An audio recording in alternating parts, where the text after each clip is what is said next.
Hello and welcome to part 4 of the Painted Playground webinar series. Today I will be giving you some information about how to organize a successful playground paint day and the steps up to that day that you need to take. A quick few mentions about myself and Fit and Fun Playscapes. I am the founder and CEO of Fit and Fun Playscapes. I'm also an architect and a planner, a PTA parent, a mom, and I hold a number of different board positions on our local Chamber of Commerce, Scouting America, Abilities First, and on the Women's Enterprise Development Council. I'm very proud to support these organizations, as building a strong community has always been one of my personal and company core values. About Fit and Fun, we're celebrating 15 years this May. We've helped thousands of schools and organizations just like you engage millions of kids with our indoor, outdoor, and portable activities to get not just kids, but people of all ages moving, all ages and abilities moving and having fun. And we are so happy that you're here. And I'm happy to help you. Looking at our list of participants this week, it looks like, make sure I got everybody in here. Yep, perfect. It looks like we've got a mix of educators, health departments, community partners, and rec departments. Most of you looks like you're looking to paint within the summer or this spring. So that's within the year. So it's a good time to be on this meet. As a group, we have some that are just beginning to explore painting their playground and others finalizing their layout. So I've got a good mix.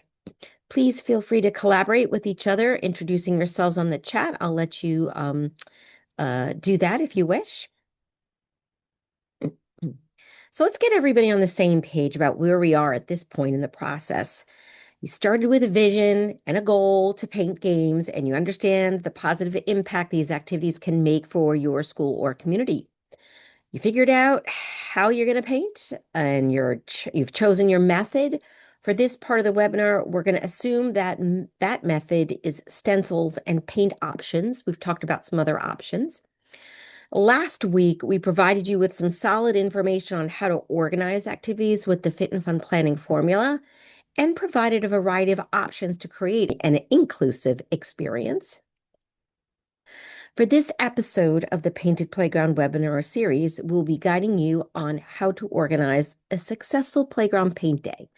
We'll point out typical approvals you need. We're going to guide you on how to create your layout, identify when you need to buy your stencils and supplies, give you tips on how to create your team, and outline some typical materials and supplies that you need to gather. We'd also guide you on managing the actual paint day and volunteers, as well as review post-painting steps and tips. Approvals. Hopefully by now you've already gotten approval from the school, the rec department, the park, town, county, whoever, whoever the stakeholders are in the project and where you would be painting.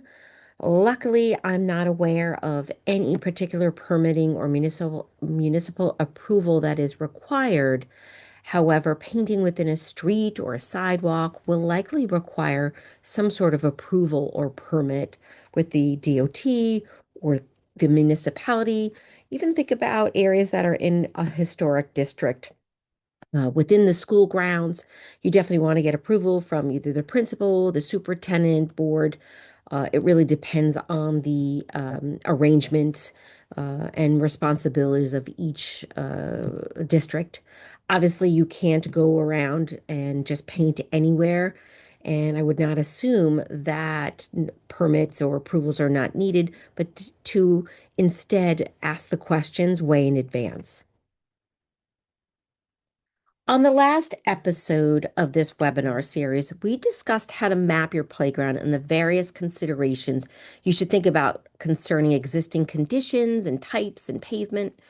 For this phase, you've collected all that information and knowledge, and you now need to create an actual layout or plan. So to do so, you need to, one, measure your space, two, create a base layout with existing conditions and things that are out on the playground. You need to list activities and their dimensions, and then you need to transpose those games onto your layout, and then you would need to continue to revise and develop the design until it meets your goals and your criteria, until you love it. Let's start with measuring and documenting existing conditions. So step one, to measure the proposed playground area and create a base layout, you want to use tape measures or even laser devices. If you use a tape measure, get a long one. Most playgrounds that we've seen are upwards of 50 feet. So you get the ones that kind of wind up and they're kind of like this big. If you use a tape measure, you might need multiple ones as well, and make sure you know how to use it. Roughly note where all the existing features are located as well. You want to think about the safety concerns that you may see out there. You also want to note existing equipment, bad areas of pavement, existing features, like I said, you want to keep sloped pavement, trees, games that are already out there. And definitely you want to note where there's ponding areas of water. You want to avoid those areas. And then you want to define some overall boundaries of the painted play spaces based on these features. You still want to keep those buffers in mind around the games that you're looking to paint. One of the ways in which you can document and make your base layout is by hand. I love that. It's old school, it's inexpensive, and maybe that's just the architect in me, but I do prefer that method. Old-fashioned graph paper and a clipboard, and you're using the squares to, align your spaces, lay that all out.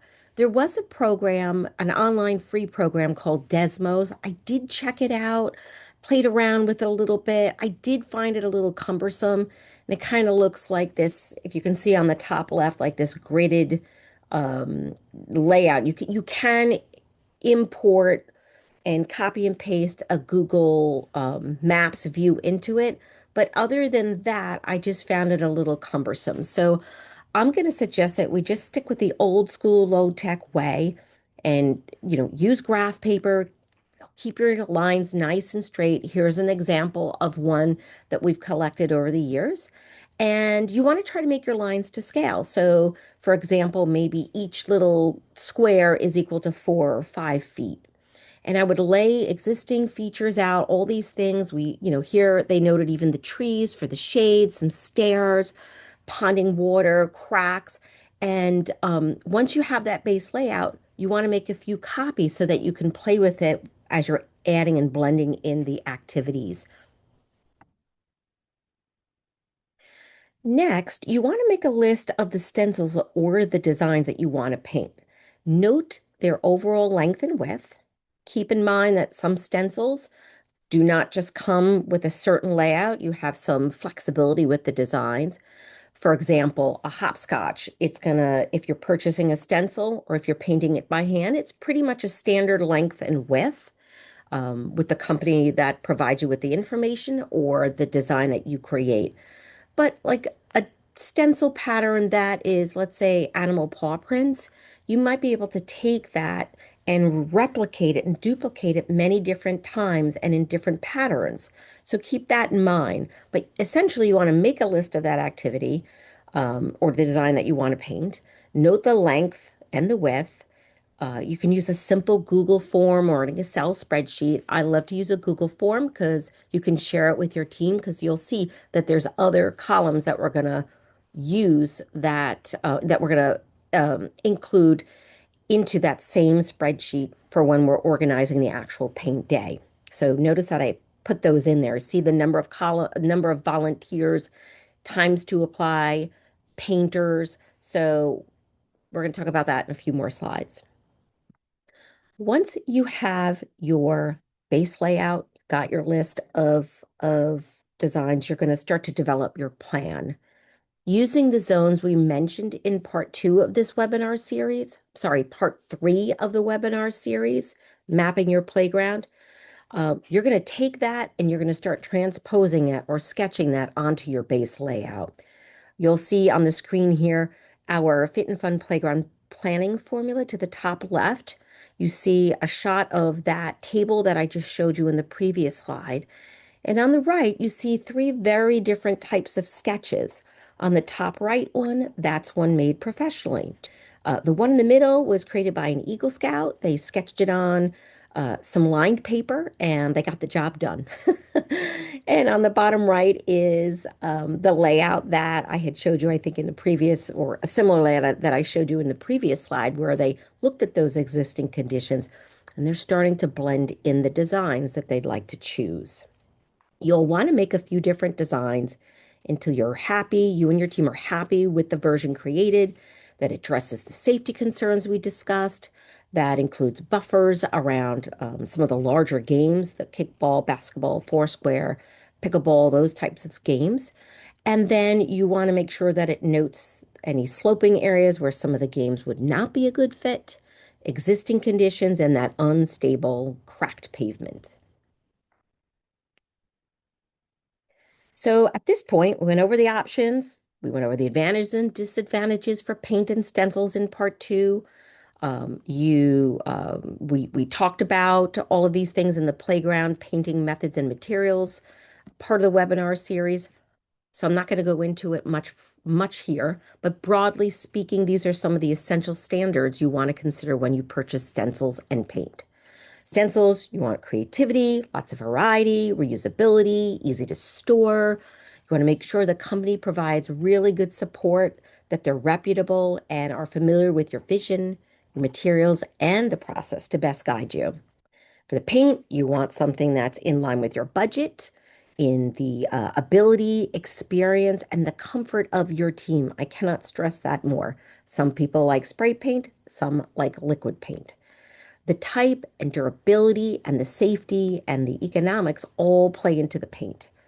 And you definitely want to have means to store before and after painting as well. The other supplies like brushes, rollers, tarps, buckets, and I'll show you in another slide a whole list, that can be purchased. I always suggest to ask for donations. I feel like everybody's got a brush and a rolling and a tray in their garage and they can come out and paint. It certainly adds to the community engagement component of this whole type of project. If they're loaned or donated, do they want the supplies back?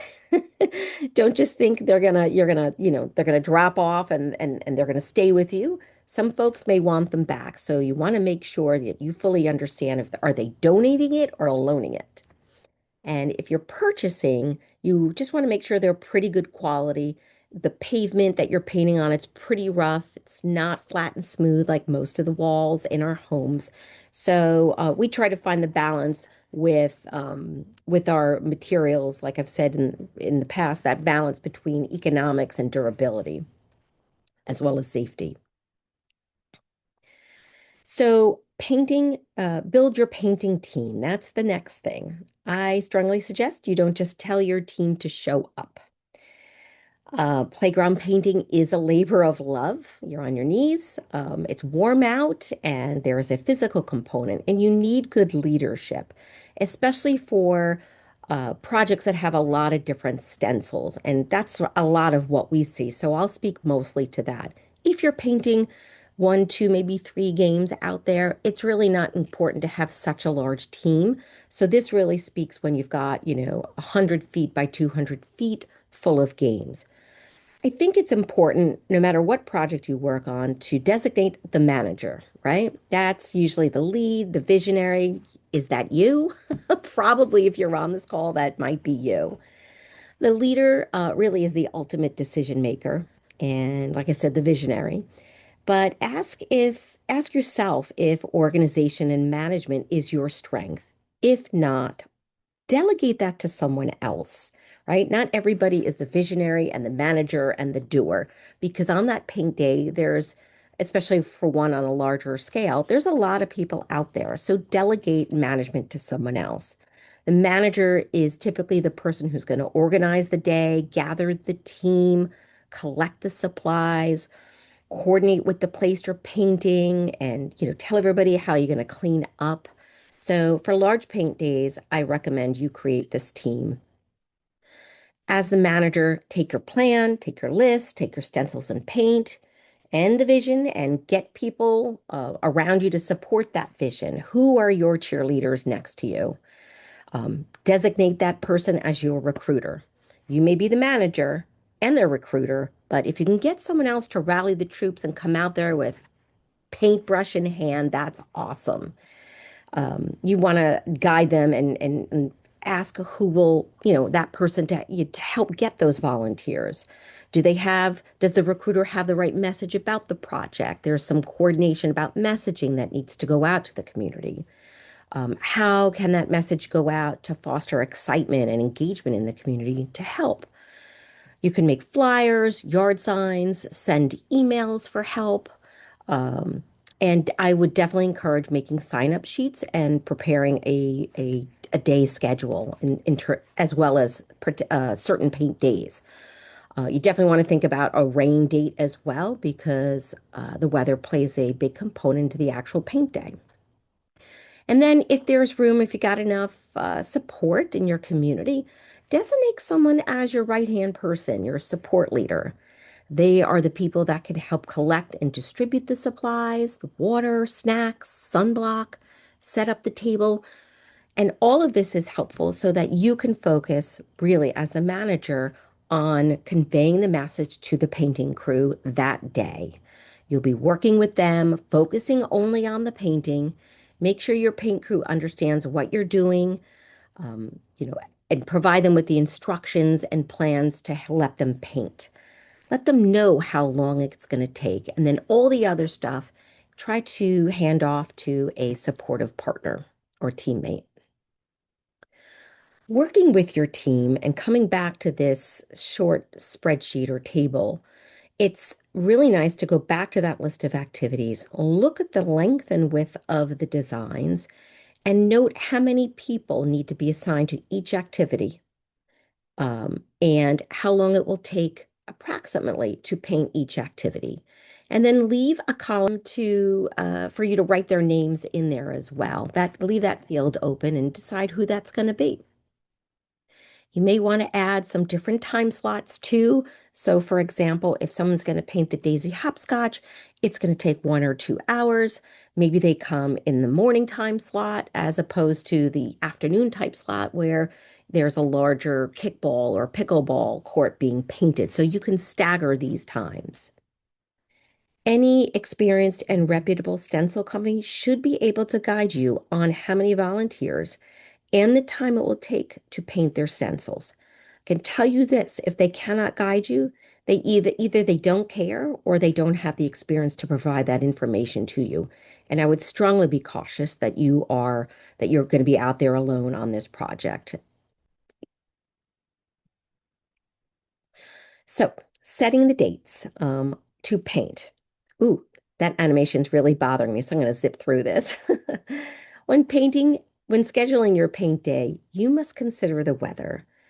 It's critically important. The temperature is primarily the first um, requirement that you need. It can't be too hot, it can't be too cold.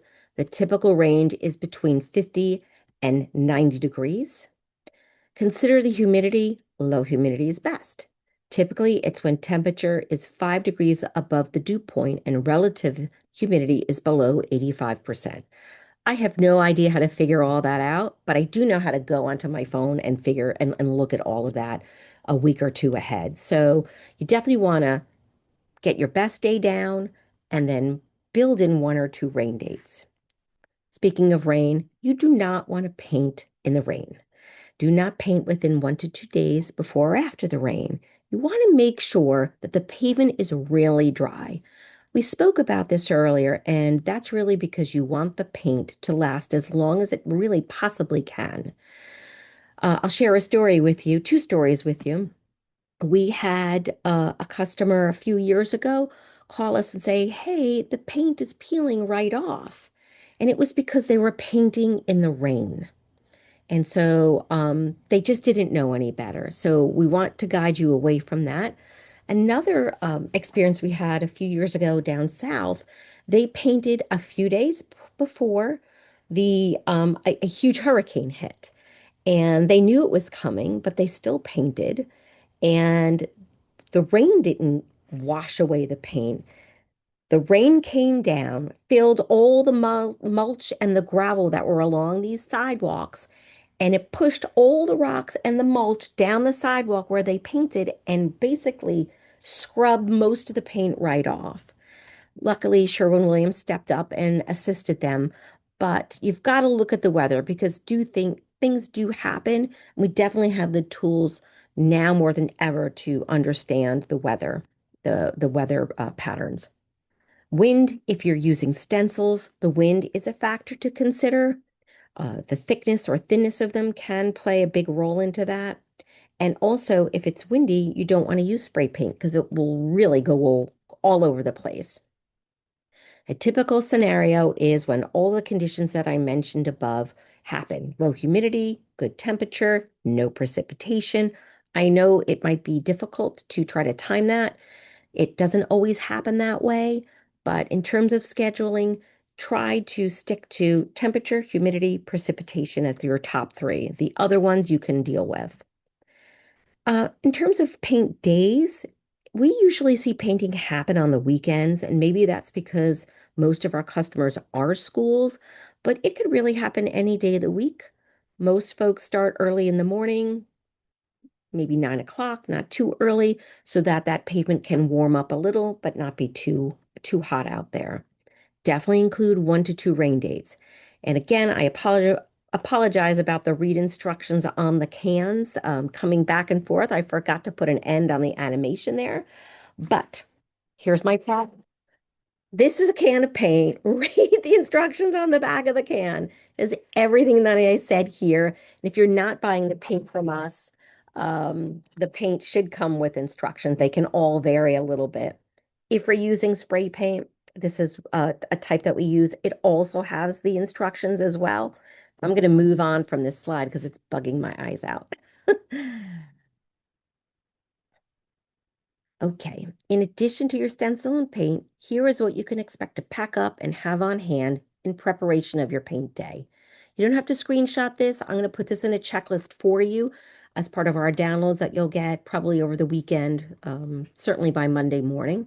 But this covers a lot. It covers the stencils and paint. It covers your preparation materials, all the ancillary supplies, tape, bricks or wood logs to hold down stencils, sponges and rags to pick up mistakes if they happen, newspaper to cover areas if you're using spray paint to cover the areas that you don't want to paint, gloves, masks, goggles. We really created this list with everything, even down to knee pads. If you've got bad knees, I'm a bit older, so kneeling down on pavement is really tricky for me these days. But those are really nice to have on hand or have people donate. And certainly snacks, water, sunblock, water for washing, water for drinking is really good to have as well. Okay, so it's a few days before your paint day. You got your plan, you got your stencils, you got your paint, you got your supplies, and you got your team. Last thing you want to do is you want to tidy up the place you are painting. This is the time if you want to do a power wash, make sure, it's not going to be raining for the next few days. You want to do a quick power wash or a leaf blower. That's a good time, 1 to 2 days before the paint day.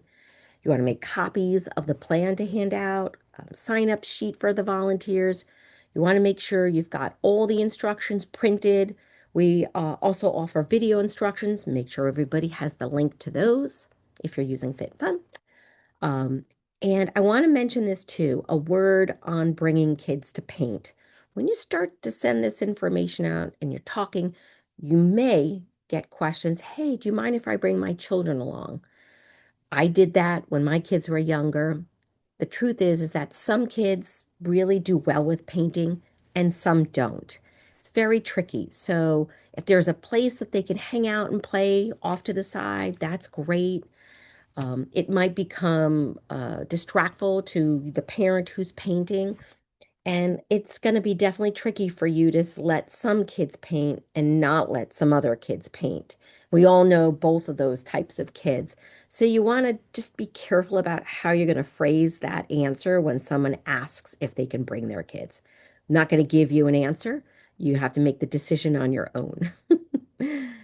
Um, okay, day of painting. You got everything set. Everybody shows up. These are great things to have on hand and think about. A check-in table. Well, actually, first, you want to take photos. Take photos of the playground before any paint goes down on there, before the tables go out. I'm sure you've taken photos of it before photos already, but you want to make sure you get those. And take pictures of your team. Like I said, it's a labor of love, and it's really great to show those on local media, news outlets, and social. So it's a great, wonderful community project to share. Take those photos. Next, you want to have a check-in table with sign-in sheets. You want to do a final broom cleaning. Do not power wash the same day you're painting. You want to have a table with paint, a paint station table. That paint station table will be buzzing with activity. Use a junky old table, put a tablecloth that you can throw out over it, and set that paint station up if possible before your volunteers arrive. The paint should be shaken, mixed if it's been sitting around. You want to pour all the paint, into small cups if you can. Try to get it all ready. Use a drop cloth to avoid spills or messes around that paint area. And definitely bring along some plastic wrap and Ziplocs to store brushes and to cover paint easily. Organize those paint containers, have the lids, have the paint instructions on hand, and remind them that there's going to be some cleaning up at the end. And off to the side, if there's a shady area, set up a table, a place for water, for snacks or sunblock, even some chairs to take a break. You want to make the experience enjoyable, not painstaking out there. And then lastly, create a place to either collect or clean the supplies. Some community centers and schools have a spigot with water readily available. Some don't. So back to the other slide, bring some buckets of buckets of water to put the supplies in there. And you definitely want at the cleaning area to also have a couple garbage pails. Ready to paint? Okay, let's get painting. This is how you paint with the stencils. These are some overarching, very broad tips. You want to ensure the surface is always clean, and just as clean as it could be. Paint will not adhere to dirt. You want to position the stencils and secure them. You can use those bricks or those logs that I had mentioned. You want to select the appropriate paint color that matches the game's designs that your manager or leader has decided. Sometimes tape can hold the stencil down, sometimes it won't, so think about that. For liquid paint, you want to make sure that everything's mixed and added, and you want to put just a little paint on there. You don't want people to come in guns a-blazing and just glop on the paint. That's one of the biggest not concerns, but when it's all done, you'll stand up and look and say, oh, why are some areas kind of messier than others? Or why did the paint go under the stencil? It is because there's just simply too much paint on the roller or brush. So take it slow, apply the paint with thin coats. Less paint on the brush or the roller is best. And in some areas, you want to use a dabbing motion, and you certainly don't want to slide the brush against the stencil because the paint will go right under the stencil as well. You want to kind of do an up and down motion. And then you can touch up as needed after 15 to 30 minutes. In terms of spray paint should have, let me just show you this. Oops. Right? You should be able to pull the nozzle off. And then there's a little rubber ring that falls out. We get a couple of calls every year about the spray paint isn't working. It's just because this is a safety when we ship. And so you want to pull that out and then reposition the cap to go back on the can and then shake it as much as possible. With the spray paint, you definitely want to use mask, goggles, gloves. You want to hold a few inches away from that painting surface.